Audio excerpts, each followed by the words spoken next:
Praise the lord. ఈరోజు దేవుని వాగ్దానము. మరియు మన దేవుని దాసులారా, ఆయనకు భయపడు వారలారా, కొద్దివారేమి గొప్పవారేమి, మీరందరూ ఆయనను స్తుతించడి అని చెప్పుచున్న యొక్క స్వరము సింహాసము నొద్ద నుండి వచ్చెను. ప్రకటన గ్రంథము 19వ అధ్యాయం 5వ వచనం. వాక్యము విన్నారు కదా.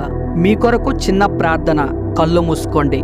మీరు ప్రార్థనలో అడిగి ఉన్న వాటిని మీరు పొందుకొని ఉన్నారని, అవి మీ జీవితంలో జరిగి ఉన్నాయని నమ్మండి. నమ్ముట నీ వశమైతే నమ్మువానికి సమస్తము సాధ్యమే. ప్రార్థన. పరమండలమునందున్న మా ప్రియ పరలోకపు తండ్రి, మీ ఘనమైన పాదములకు స్తోత్రాలు నాయన. ఇప్పుడు ఈ వాక్యము విన్నటువంటి ప్రతి బిడ్డను దీవించి మీ పరిశుద్ధమైన హస్తములతో వారిని ఆశీర్వదించండి తండ్రి.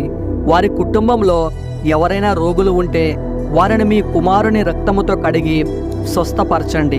ఆ కుటుంబానికి మీ రక్షణ మార్గం తెలియపరచండి.